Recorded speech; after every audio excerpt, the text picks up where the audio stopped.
본 방송에서 제공하는 투자 정보는 투자 판단에 대한 조언입니다. 방송에서 제공하는 주식의 가치, 가격 상승 및 가격 하락에 대해서는 방송사에서 보장하지 않습니다.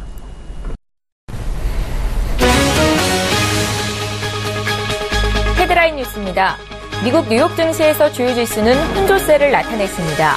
애플 등 기술 기업들의 실적 기대감 속에 나스닥 지수 등 장중 및 마감가 기준 사상 최고치를 기록했습니다.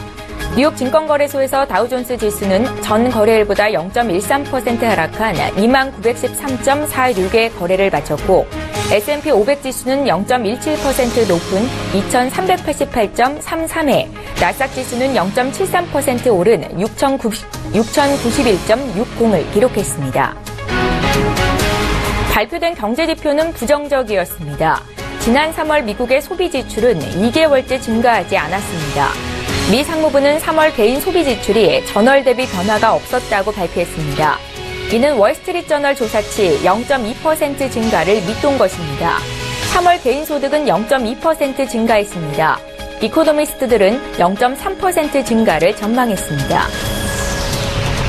3월 연준이 선호하는 인플레이션 지표인 PCE 가격 지수는 전월 대비 0.2% 내려 2016년 2월 이후 처음 하락세를 보였습니다. 이는 2015년 1월 이후 가장 큰 하락폭입니다. 3월 PCE 가격 지수는 전년 대비 1.8% 올랐습니다. 국제유가는 미국의 생산량 증가와 중국의 원유 수요 감소가 예상되는 가운데 하락 마감했습니다. 미국 뉴욕 상업거래소에서 거래된 서부 텍사스산 원유 WTI 6월 인도분은 전주 마지막 거래일보다 1% 떨어진 배럴당 48달러 84센트로 거래를 마쳤습니다.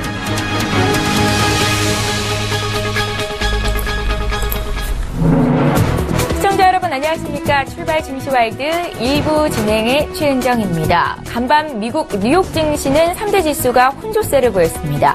다우존스 지수는 장중 등락을 거듭한 끝에 소폭 밀리면서 거래를 마쳤고요. 반면 나스닥 지수와 S&P 500 지수는 오름세를 보였습니다. 특히 나스닥 지수가 장중 기준 또 종가 기준으로 사상 최고치를 경신한 모습을 나타내는데요. 애플이 다음날 실적 발표를 앞두고 주가가 사상 최고치를 기록했고 페이스북이나 마이크로소프트의 주가 역시 최고치를 다시 쓴 것이 나스닥 지수의 강세를 이끌었다는 분석입니다. 업종별로는 기술 업종이 역시나 0.85% 상승하면서 업종별 1위 상승세를 기록했습니다. 자, 지난주 국내 증시 마감 상황도 함께 살펴보죠. 지난주 코스피 지수는 외국인 투자자들의 적극적인 매수세 속에서 6년 만에 2200선을 돌파해냈습니다. 삼성전자의 자사주 소각 소식에 더불어서 또 국내 기업들의 1분기 실적 호조가 맞물렸고 박스권 탈출에 대한 기대감을 한껏 높여놨습니다. 자, 지난주 마지막 거래일 코스피 지수는 2205포인트로 거래를 마치면서 주간 기준으로는 1.8% 상승세를 보였는데요. 반면 코스닥은 약했었지요. 코스피 시장으로 자금이 몰리면서 코스닥 지수는 한 주 동안 1%가량 밀렸습니다. 종가 기준으로는 628포인트가 또 마지막 거래일 종가였고요. 자, 징검다리 연휴로 이번 주에는 오늘과 목요일에만 장이 서게 될 텐데요. 증시에 영향을 미칠 이슈들 분석해보겠습니다. 출발 증시와이드 1부 지금 본격적으로 시작합니다.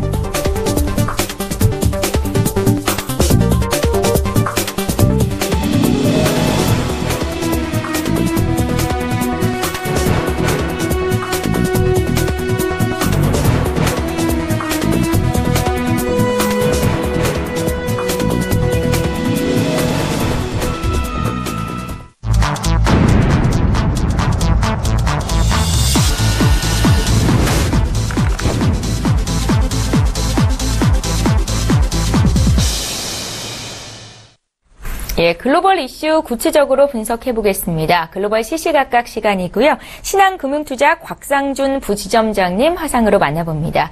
안녕하세요. 네, 안녕하십니까. 곽상준입니다. 예, 첫 번째 이슈부터 보겠습니다. 한미 자유무역협정 재협상이 점차 현실로 다가오면서 국내 산업계의 우려감이 커지고 있습니다. 미 트럼프 대통령이 한미 FTA가 끔찍한 협상이다라면서 종료 가능성까지 내비치고 있는 상황인데요. 현 상황에 대한 부지점장님의 의견은 어떠십니까? 네, 지금 트럼프의 이런 협박성 발언은 우리나라만에 대한 이야기 아닙니다.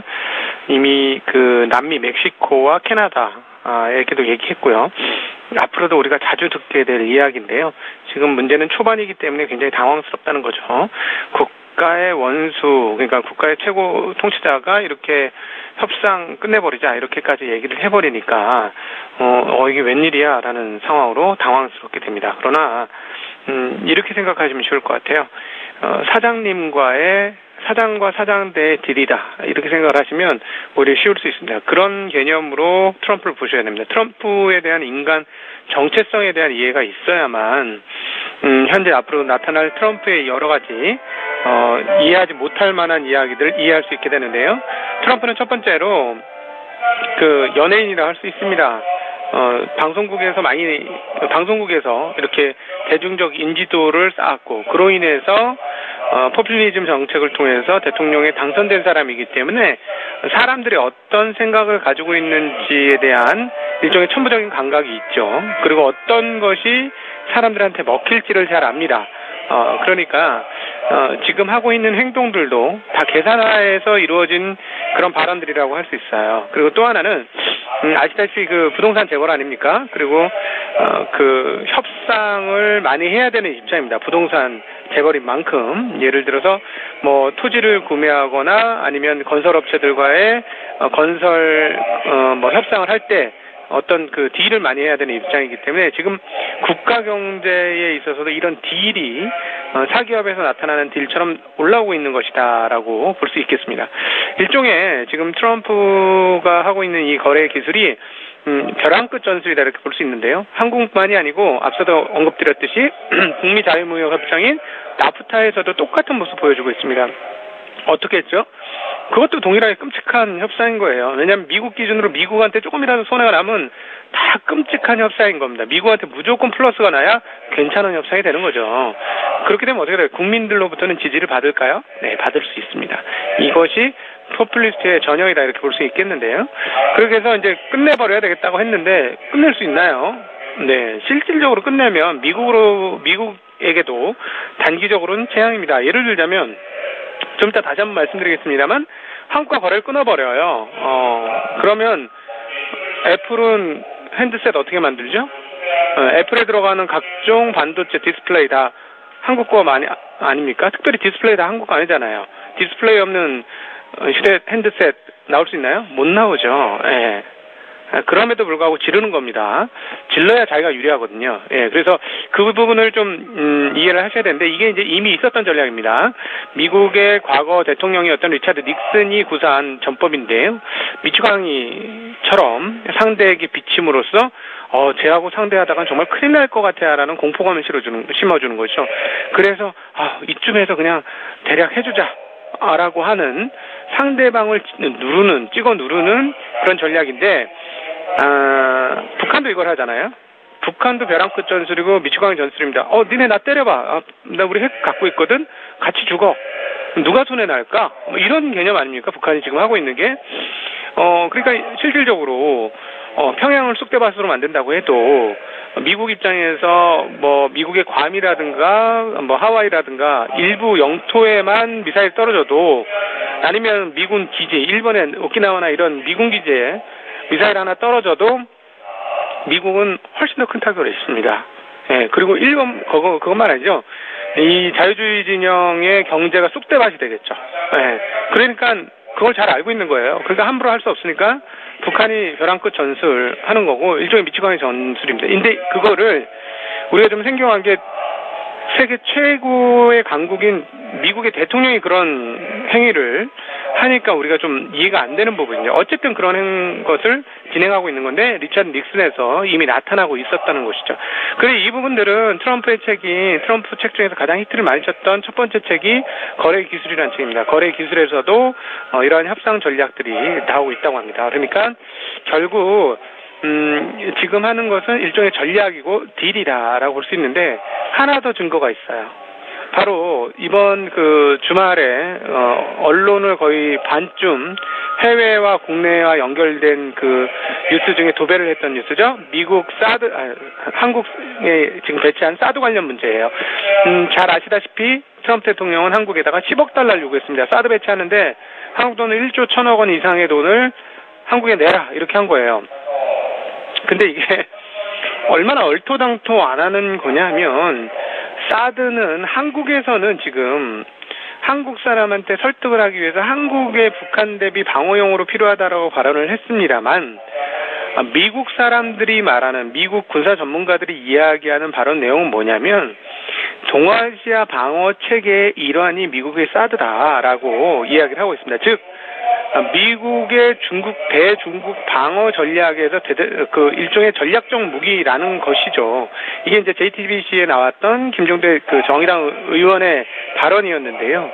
뭐 이제 그 말이 어느 정도 정확할지 모르겠습니다. 만약에 이게 정말 미국의 소위 말하는 방어 전략 체제, MD 체제의 일환이라면 미국 거잖아요. 그리고 실제로 보면 이게 운용을 누가 하나요? 한국이 하나요? 한국이? 예를 들어서 뭐 F-14, F-15, F-23 전투기 들어오는데 그거 미국이 하나요? 한국이 합니다. 한국이. 한국한테 팔아가지고 한국이 하는 거예요. 한국이 운용하고 한국 공군에서 직접 운영합니다. 미국에서 만든 전투기이지만 그런데 이거는 지금 이거 한국이 하나요? 아니요, 한국이 안 해요. 주한미군이 운용하는 전략으로 그 전략 무기로 되어 있습니다. 근데 왜요? 근데 그걸 가지고 우리한테 돈을 내라고요? 미국 건데 우리한테 돈을 내라고요? 따져보면 이거죠. 잔치를 베풀었는데 옆에 있는 친구한테 야, 이 잔치 돈은 네가 내 하는 거랑 똑같은 거 아닙니까? 되게 황당한 일이죠. 그럼에도 불구하고 지르는 거예요. 왜냐? 트럼프가 원래 그런 사람이고 그런 전략을 많이 구사했던 사람입니다. 그러니까 이미 한국에서는 이게 한국 방어용이라고 얘기를 했기 때문에 일부 빌미를 준 약점이 잡힌 것이죠. 그걸 약점을 딱 잡고 그러니까 니네가 돈 내. 이렇게 되는 겁니다. 누구 건데? 미국 건데. 이렇게 되는 거죠. 그러니까 이게 지금 경제 구조에도 코드로 넘어오고 있는 거예요. 사드나 FTA나 지금 똑같은 겁니다. 그러니까 트럼프로서는 왜 이렇게 하느냐 도대체 우리나라 입장에서 보면 진짜 미친 거 아니냐 이런 생각이 드는데 전혀 안 그래요. 전혀 손해나는 작업이 아니라는 거죠. 트럼프 자국에서 미국에서 어떨까요? 우와 우리의 지도자 정말 강력하다. 그래서 저렇게 다른 나라를 깔아뭉개면서 우리나라의 이익을 찾아오는구나 이렇게 생각할 수 있겠죠. 사실 말도 안 되는 깡패짓일 수도 있어요. 그러니까 이미 뭐 협상 다 끝났고 약속 다 했는데 그 약속 다 엎어버리고 새로 하자 뭐 이런 거 아닙니까? FTA 재협상이. 그럼에도 불구하고 인기가 있죠. 우리 그것 때문에 손해보고 있어 라고 사람들을 인식시켰기 때문에 그렇습니다. 그래서 미국에서는 사실 이 FTA 협상이 재협상이 되면서 우리가 더 그쪽으로 돈을 유출시키는 과정으로 넘어가게 될 경우는 트럼프는 미국에서 인기가 더 폭발할 수 있어요. 그리고 정말 안 돼서 아무것도 안 돼서 본전치기를 하더라도 강력한 리더자를 가지고 있다라고 국민들한테 어필할 수 있어요. 양수겸장이에요. 앞서 연예인이자 사업가라는 얘기를 해드렸던 이유가 바로 여기 있습니다. 이런 전략을 앞으로 우리는 계속해서 볼 겁니다. 그리고 이제 이럴 때 한국에서 어떻게 해야 될 거냐인데 한국이 거래 기술이 있어야 돼요. 실제로 상황들을 보면 잘 헤쳐나가야 되는데요. 지금 4월달 한국의 수출입 동향 한번 살펴보면 겉으로만 봐서는 미국 말이 뭐 일부 맞을 수도 있을 것 같습니다. 한국 지금 4월 수출입 동향 수출이 510억 달러나 했어요. 어마어마한 돈이에요. 55조가 넘는 돈입니다. 전년 대비 무려 24% 증가했습니다. 그중에 선박 수출이 제일 많았습니다. 102.9% 작년 동기 대비 증가했는데요. 선박을 제외할 경우에도 일평균 수출액도 16.8% 증가해서 적은 양은 아니었습니다. 그리고 그러나 물량은 감소했습니다만 금액이 35% 수출 단가가 35% 늘어났는 건데요. 고가액을 많이 팔았다는 거죠. 뭡니까? 뭐가 많이 팔렸을까요? 뻔히 다 아는 사실 아닙니까? 반도체, 평판 디스플레이, 일반 기계, 선박, 철강, 석유화학, 자동차 이런 것들이 두 자릿수 이상 증가하면서 이렇게 많이 팔게 된 것이고요. 수입은 유가가 떨어졌기 때문에 수출과 수입의 차이인 무역 수지는 132억 달러나 흑자가 납니다. 상당히 큰 수준인데요. 월간 기준으로는 사상 최대입니다. 이렇게 되니까 미국이 니도 우리한테 돈 다 번 거 아니야? 이렇게 얘기할 수 있겠죠. 그러나 실제로 대미 흑자 보면 16.8억 달러예요. 근데 이게 지금 결국 이거 갖고 와서 뭐 하는 겁니까? 핸드셋 만들잖아요. 그리고 전 세계에 팔아먹지 않습니까? 그렇지 않습니까? 그럼 우리나라가 이렇게 협조를 안 하면 미국이 핸드셋 팔아먹을 수 있나요? 못 팔아먹어요. 그렇기 때문에 여기에도 협상의 기술이 필요하고 이런 협상을 잘 하려면 이런 미국의 상황들에 대해서 충분히 한국에서 어필을 해야 하고 그러려면은 사실은 우리 협상팀이 능력이 좀 출중해야 되고, 외교력도 좋아야 되고, 정치 역량이 결집이 되어야 합니다. 그래서 이 부분은, 다다음 주면 이제 새로운 정부가 시작이 되니까 다음 주면, 거기서 얼마나 이것들을 잘 헤쳐나갈까 하는데요. 걱정은 많이 됩니다. 그러나, 상대방이 장사꾼이라는 것들을 잘 이해하면서 협상을 잘 한다면, 그렇게 밀리지 않을 수는 있을 것이다. 그러나 어쨌든, 이런 소식들이 한국 기업들 입장에서는 좋을 게 없습니다. 왜냐하면 한국의 대표 기업들이 다 미국에다 수출을 해서 돈을 많이 버는 기업들이에요. 그러니까 증시의 지수상으로는 썩 좋은 효과가 나오지 않을 가능성도 있다라는 건 감안하실 필요 있겠습니다. 예, 미국의 트럼프 대통령이 우리나라와의 FTA 재협상 가능성 또 종료 가능성까지 내비치면서 미치광이 전술을 펼치고 있다라는 표현을 쓰셨는데요.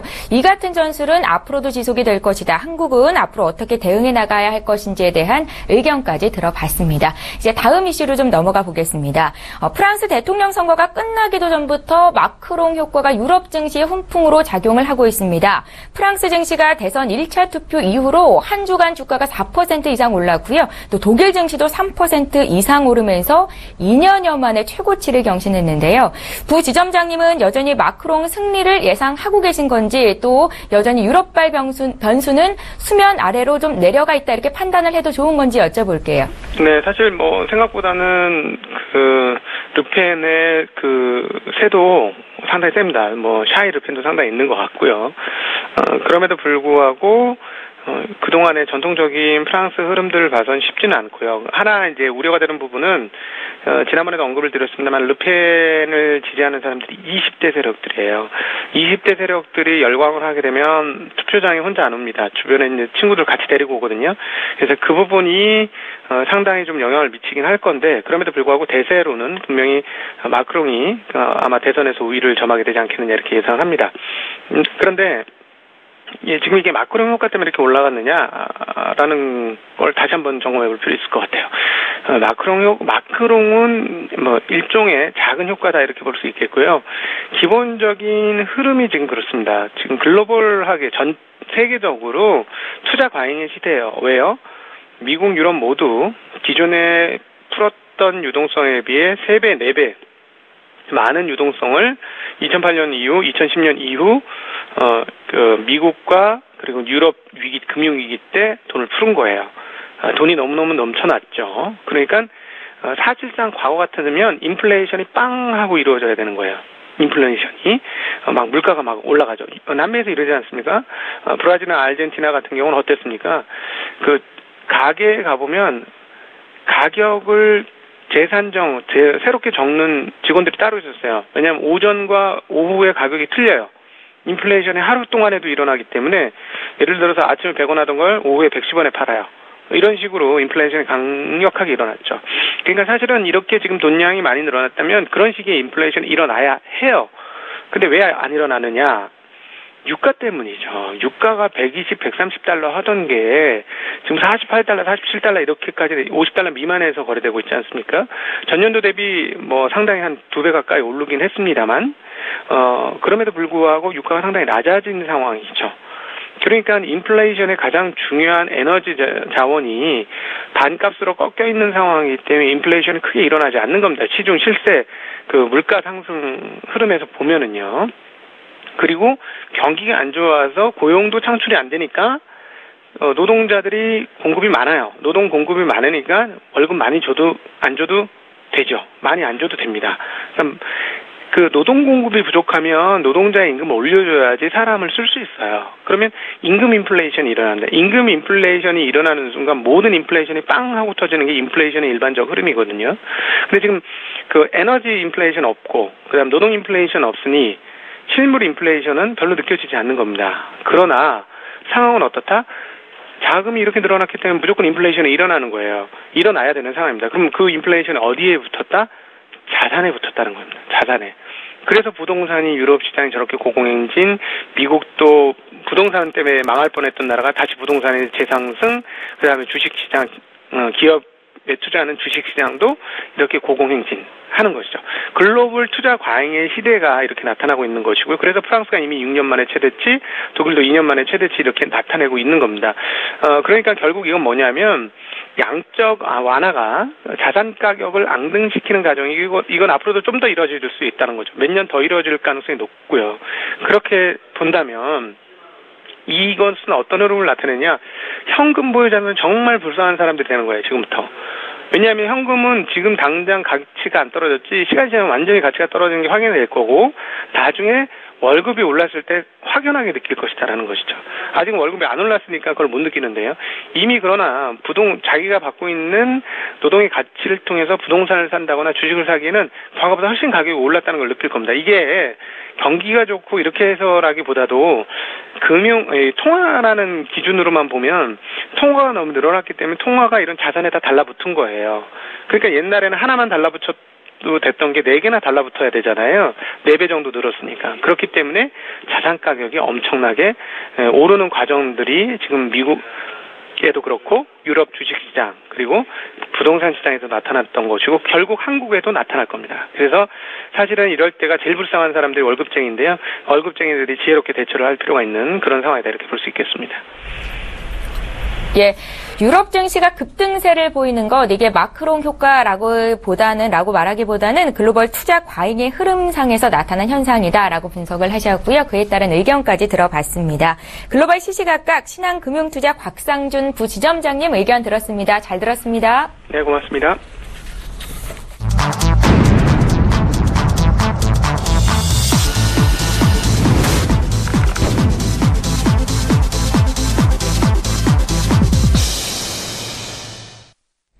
예, 이번에는 국내 이슈 구체적으로 분석해 볼 거고요. 라이브 이슈타임 오늘은 메리츠 종금증권의 김민수 부장님 이 자리에 모셨습니다. 부장님 안녕하세요. 네, 안녕하십니까. 예, 오늘도 첫 번째 이슈부터 좀 보겠습니다. 지난달 우리나라의 수출이 역대 2번째로 좋았다고 합니다. 찾아보니까 선박 수출이 사상 최대치를 기록했고 또 반도체 수출은 역대 2위로 호황을 이어갔다라는 소식인데요. 이와 관련해서 자세한 소식 들어볼게요. 감기 아직 안 나셨네요? 네, 일단 감기가 계속 오래 갑니다. 예, 말을 많이 하는 직업이다 보니까 감기가 오래 가는 것 같고요. 예, 그런 관점에서 일단 그게 중요한 게 아니라 수출이 더 중요하겠죠. 예. 예, 그래서 어제 발표했던 국내 4월 수출을 보게 되면 깜짝 놀랄 만한 수준이다라고 봐야 될 것 같고요. 예.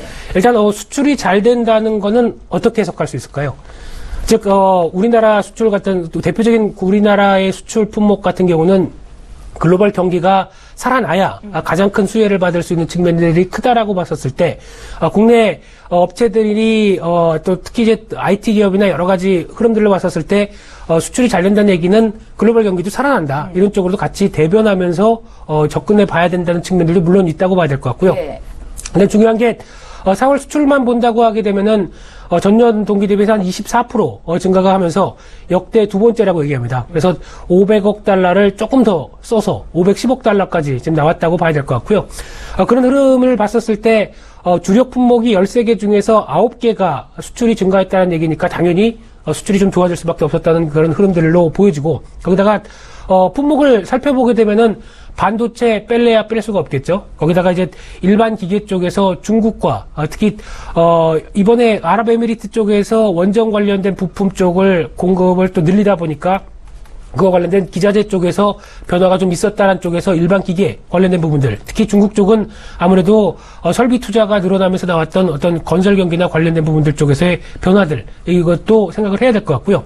거기다가 조선업 안 된다 얘기를 했는데 그래도 해양 플랜트 쪽으로는 수주가 늘어나기 시작하면서 호조가 된 부분들, 이런 부분들이 영향을 끼치면서 수출을 끌어올렸다라고 볼 수 있을 것 같은데, 반대로 그때 본격적으로 스마트폰은 그 갤럭시 시리즈가 나오지 않았기 때문에 아직 그 무선 통신기기라든가 가전, 자동차 부품, 섬유 같은 쪽은 감소세를 보였다는 쪽은 좀 차별이 이어졌다는 쪽으로 봐야 될 것 같고요. 예.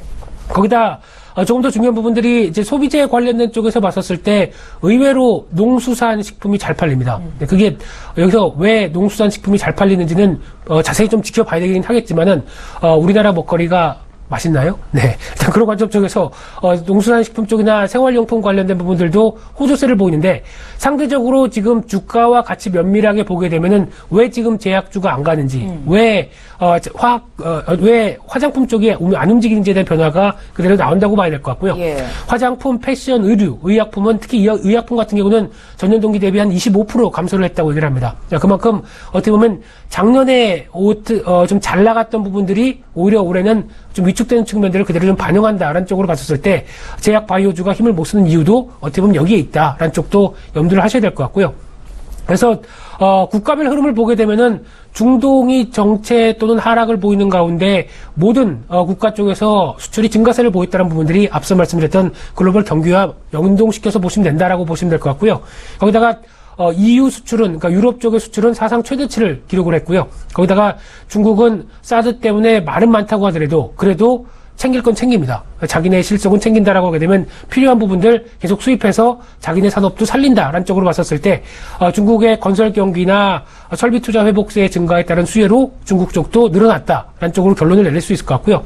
반대로 수입액 같은 경우도 수출만 늘고 수입이 준다 그러면 경상흑자가 확 늘어나서 좋긴 하겠지만 우리나라 같은 경제 구조로 가는 나라가 경제가 잘 돌아간다라는 측면으로 보게 되면 수출과 수입이 모두 늘어나는 게 좋습니다. 그런 차원에서 수입액도 늘어났습니다. 그래서 어떻게 보면 지금 378억 달러, 그래서 16.6% 똑같이 작년 동기 대비 증가를 했던 흐름으로 봤었을 때 무역 수지는 63개월 내 연속 흑자 행진, 63개월이면 5년 넘게 그대로 지금 같은 수출 호조세가 계속 이어지고 있다는 쪽으로 방점을 찍으면서 이번 지표를 좀 살펴봐야 되는 게 아닌가 생각됩니다. 예, 지난달 우리 수출액이 역대 2위 실적을 기록했다고 합니다. 이게 또 업종별로는 어떤 업종 종목들이 수출이 많이 됐었는지 주식시장에도 여실히 반영이 되고 있다라는 말씀까지 주셨는데요. 이런 회복세가 계속 이어날 수 있을 것이다 보시는지 변수 함께 짚어주시죠. 네, 5월 달도 4월 달까지 특히 앞서 말씀드렸듯이 63개월 계속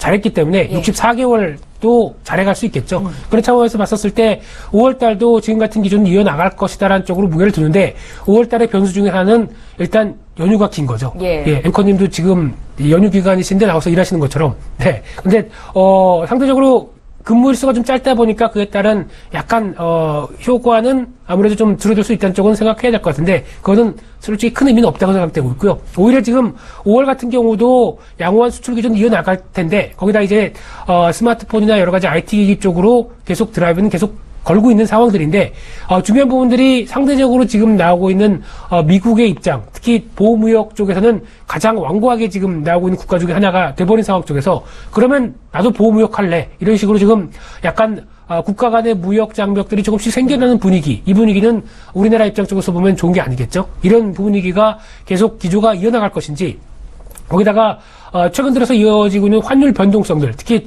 지정학적 리스크 때문에 워낙 약세를 또 이어갔다가 다시 또 빠르게 워낙 강세 이어가고 하는 어떤 이런 기조들에 대한 변화들 같은 경우는 아무래도 체크할 필요가 있기 때문에 채산성과 관련된 부분이기 때문에 이런 부분들은 좀 주의하시면서 보셔야 될 것 같습니다. 예, 잘 알겠습니다. 이제 두 번째 이슈로 넘어가 보겠습니다. 자, 국내 증시를 대표하는 지수인 코스피 200 지수의 정기 변경일이 몇 주 앞으로 다가왔습니다. 이에 따라 신규로 편입이 예상되는 종목에 대한 관심도도 굉장히 높은 상황인데요. 자, 코스피 200 지수로의 종목 편입이 갖는 의미가 무엇인지 오늘 좀 보고 싶고요. 또 투자 전략까지 함께 여쭤볼게요.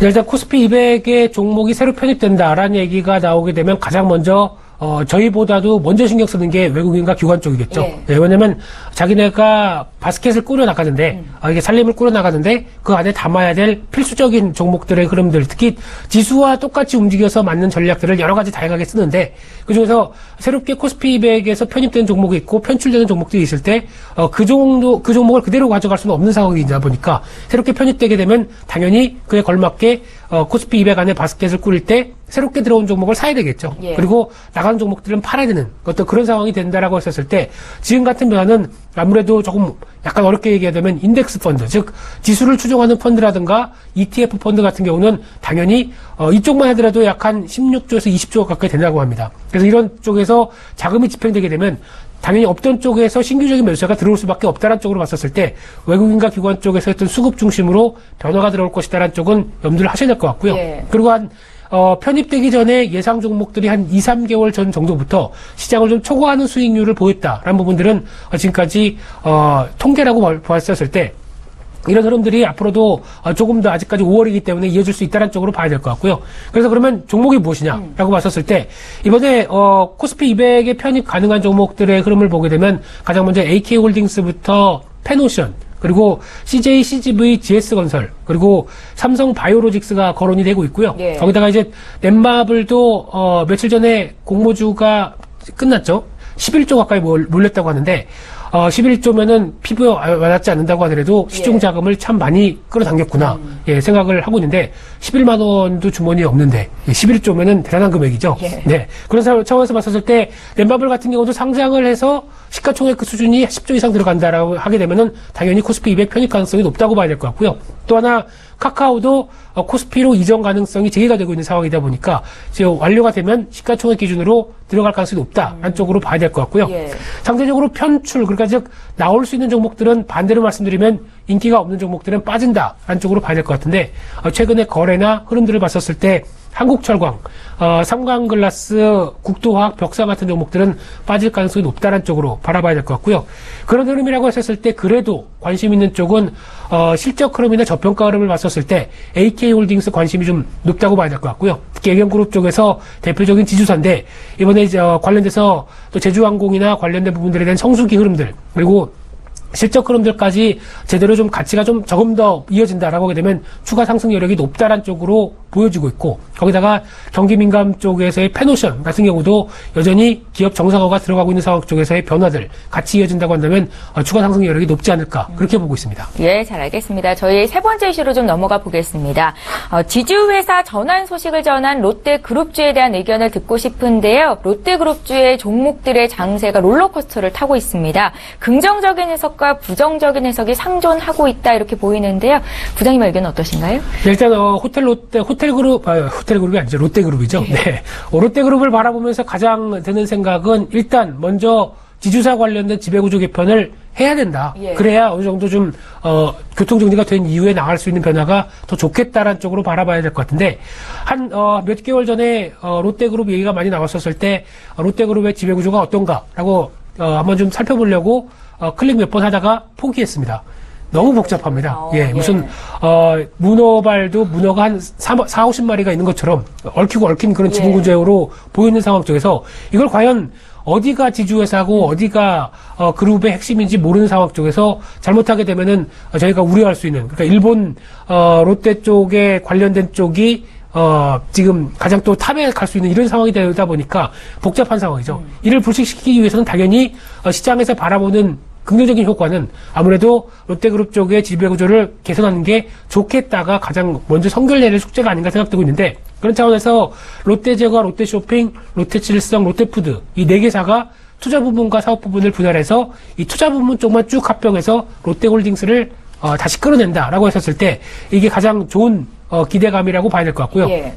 거기다 그나마 그래도 호텔 롯데가 또 중요한 흐름들이겠죠. 이쪽이 아무래도 지배구조로 흐름을 봤었을 때 또 하나 면밀하게 롯데그룹과 관련 있는 쪽이다 보니까 이런 부분들이 정리가 되고 또 상장까지 이어진다라고 하게 되면 아무래도 롯데그룹의 정리가 좀 더 빠르게 들어갈 수 있다는 쪽에서는 제가 보기엔 긍정적이라고 볼 수 있을 것 같은데 물론 관련돼서 개별적인 기업 쪽에서 특히 롯데쇼핑이 수혜다 아니다 뭐 이런 여러 가지 얘기가 나올 수는 있겠지만은 그런 부분보다 롯데그룹이 앞으로 투명성과 지배구조 관련된 부분들을 좀 강화해서 어떻게 보면 이제 우리가 잘할 수 있습니다 이런 모습을 보여주기 위해서는 이게 어떻게 보면 가장 먼저 선결될 흐름이다라고 봤었을 때 저는 긍정적이라고 생각되고 있고요. 그런 차원에서 지주사 흐름들이 앞으로 계속 박차를 가할 수밖에 없는 흐름들은 계속 시장에서 남아있을 수밖에 없다라고 봐야 될 것 같고요. 특히 대선주자들이 계속 공약을 내고 있는 상황들, 즉 재벌 구조를 개혁해야 되고 이런 쪽으로 얘기가 많이 나오면서 정경유착의 고리를 끊어야 된다. 뭐 이런 식으로 얘기가 나오면서 가장 많이 얘기하고 있는 게 지주사 관련된 흐름들의 하나입니다. 그렇기 때문에 이런 부분들이 아무래도 앞으로 계속 화두가 될 수밖에 없다라고 하게 되면 이런 쪽에서 지금 나오고 있는 기업들의 변화들은 그래도 시장을 발맞추는 변화다라고 봐야 될 것 같고요.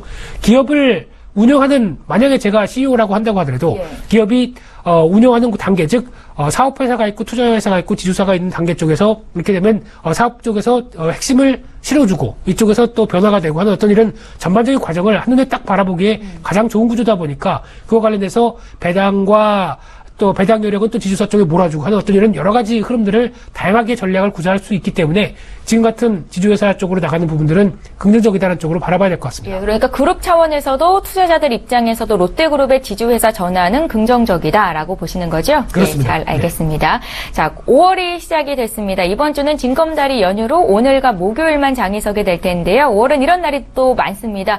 증시에 대한 전망도 장밋빛인 것 같은데 부장님 의견은 어떠세요? 간단하게 좀 여쭤볼게요. 네, 간단하게요. 예. 네, 주식시장 괜찮습니다. 이상입니다. 간단하게입니다. 예, 죄송하고요. 조금만 더 구체적으로 네. 들어볼까요? 일단 5월 10일까지 3일 거래밖에 안 열리다 보니까 예. 이제 연휴부터 또 굵직한 이슈도 FOMC 회의나 프랑스 대선 여러 가지 흐름들이 있기 때문에 혹시나 모를 만약에 대한 비상현금은 조금 확보를 하신 다음에 그 다음에 지금 발표되는 실적 흐름들 보시면서 경기 개선 관련된 경기 민감주들 계속 확인하시면서 추적하시는 전략 좋다고 생각되고 있고요. 예. 여전히 아직 시장의 모멘텀은 강하진 않은 상황들인데 이 정도 부분이 끝나서 대선 끝나고 나게 되면 오히려 2230선 직전 고점대 부분을 돌파하는 어떤 그런 기조까지 좀 더 노려볼 수 있지 않을까라는 쪽으로 보시면서 지금은 일단 연휴를 좀 즐기시는 게 좋지 않을까 그렇게 생각되고 있습니다. 6개월 만에 2200포인트를 돌파한 국내 증시 5월 달에도 긍정적이다라는 판단을 주셨고요. 김민수 부장님은 다음 주 이 시간에도 또 만나 뵙도록 하겠습니다. 메리츠 종금증권의 김민수 부장과 함께했습니다. 잘 들었습니다. 감사합니다.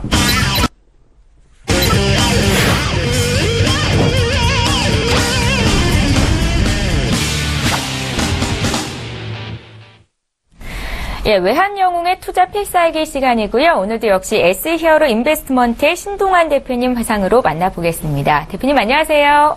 예, 안녕하십니까. 예, 반갑습니다. 자, 오늘도 구체적으로 투자 전략을 듣기에 앞서서 먼저 지난주 또 추천해 주셨던 종목들 수익률 살펴보겠습니다. 예, 외환영웅께서 그동안 주셨던 종목들이 지난주 마지막 거래 기준으로 얼마나 수익을 기록하고 있는지 살펴볼 텐데요. 지금 화면으로 보시고 계십니다. 자, 4월 10일에 주셨던 동부하이텍이 산 이후로 수익률이 4% 가까이 나고 있고요. 그 밖에 눈에 띄는 종목은 4월 11일에 주셨던 하나테크윈입니다. 6.8%의 수익을 기록 중에 있습니다. 메리츠화재 역시 4% 이상의 수익이 나고 있습니다. 다음 종목들 살펴볼까요?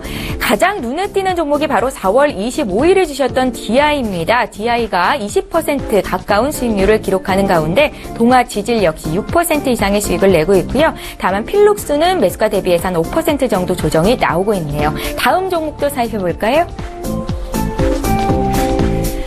예, 매일 하나 또는 두 개의 종목씩을 저에게 필살 종목으로 추천하고 계신데요. 4월 28일에 주셨던 FNF가 1.6% 매수가 기준으로 소폭의 내림세를 보이고 있습니다. 예, 외환영웅께서 그간 주셨던 종목들 수익률을 살펴봤는데요. 이 중에서 다시 한번 들어볼 만한 종목 있을까요? 지금 남성에 대해서 한번 말씀드립니다. 종목 코드 004270. 이 종목은 이제 4월 27일 목요일 날 추천드렸던 종목입니다.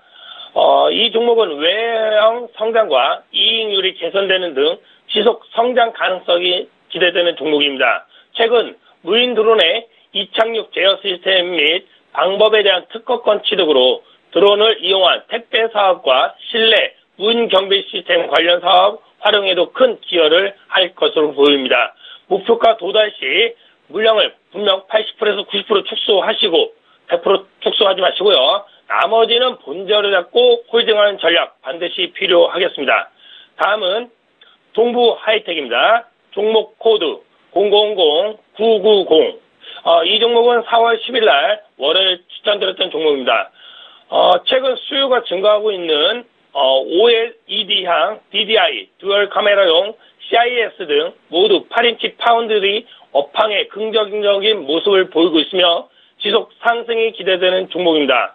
이 종목 또한 목표가 도달 시 80%에서 90% 물량을 축소 후 본저를 잡고 홀딩하는 전략 반드시 필요하겠습니다. 이상입니다. 예, 남성과 동부 하이텍에 대한 투자 의견 다시 들어봤고요. 잠시 뒤에 오늘의 필살 종목 공개하겠습니다. 자, 이번에는 해외 선물 투자하시는 분들을 위해서 조언 부탁드릴게요.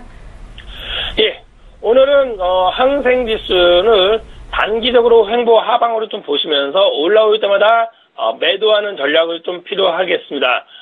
지수로는 24,587 돌파 시 지속 상방으로 봐주시되 혹시라도 24,580이 저항이 될 때는 하방 매도 전략으로 봐주시기 바랍니다. 다시 한번 24,587이 항생지수는 중요한 자리입니다. 자, 다음 국제유가에 대해서 말씀드리겠습니다. 국제유가는 오늘도 하방, 거의 제가 2, 3주 동안 유가는 하방으로 좀 보라고 얘기했습니다. 지수는 49.14 저항시 지속적으로 하방으로 봐주시기 바랍니다. 아직까지 국제유가는 하방의 힘이 세기 때문에 매수보다는 매도 전략을 유지해 주시기 바랍니다.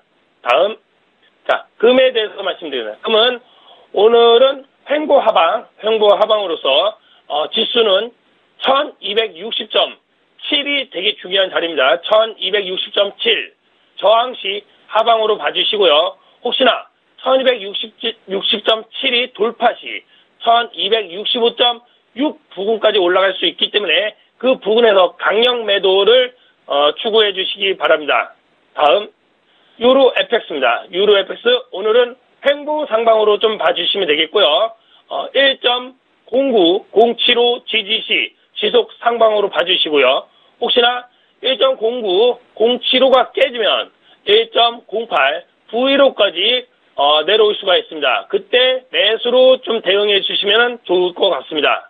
자, 마지막으로 S&P 500입니다. S&P 500 오늘 이 종목 또한 제가 말씀드렸듯이 우리나라 주가 지수 또한 똑같습니다. 지속 상방으로 보되 오늘은 횡보 상방으로 좀 봐주시고 되겠고요. 지수로는 2379.50 지지시 지속 상방이고요. 2395.75 저항시 좀 단기 하방으로 봐주시면 되겠습니다. 이상입니다. 예, 외환영웅의 의견 따라서 투자하시는 분들 수치 잘 메모해 두시면 좋을 것 같습니다. 자, 국내 증시와 선물 투자하시는 분들을 위한 조언도 듣겠고요. 또 오늘의 필살 종목까지 듣겠습니다.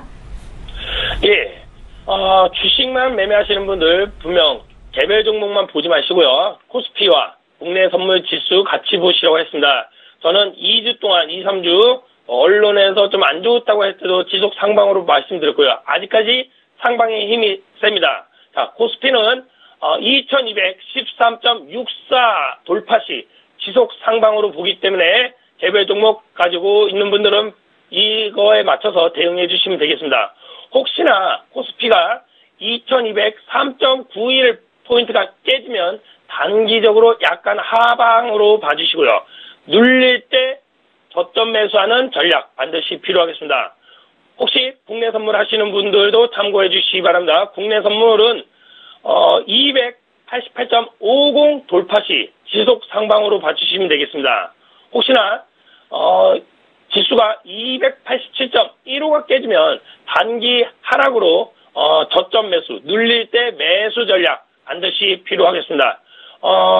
필살 종목에 대해서 말씀을 드리겠습니다. 자, 롯데 정밀화학입니다. 종목 코드 004000. 자, 롯데 정밀화학. 이 종목은 일반 정밀화학 부품과 전자재료 등 경쟁력 있는 고부가 제품을 주로 생산하는 업체입니다. 고부가 스페셜티 사업 강화를 위하여 제품 설비 증설에 450억을 투자하는 등 규모의 경쟁력 확보로 수익성이 향상되고 또 기대되는 종목입니다.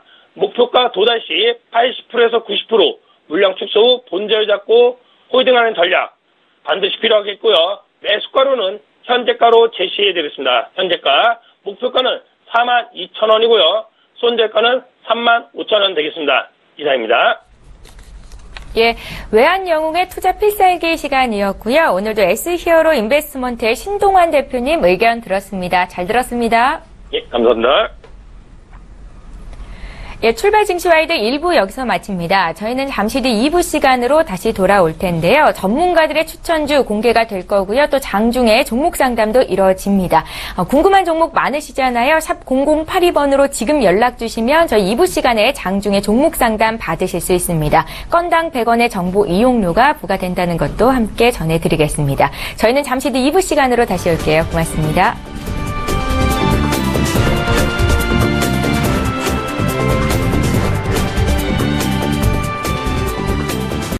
본 방송에서 제공하는 투자 정보는 투자 판단에 대한 조언입니다. 방송에서 제공하는 주식의 가치, 가격 상승 및 가격 하락에 대해서는 방송사에서 보장하지 않습니다.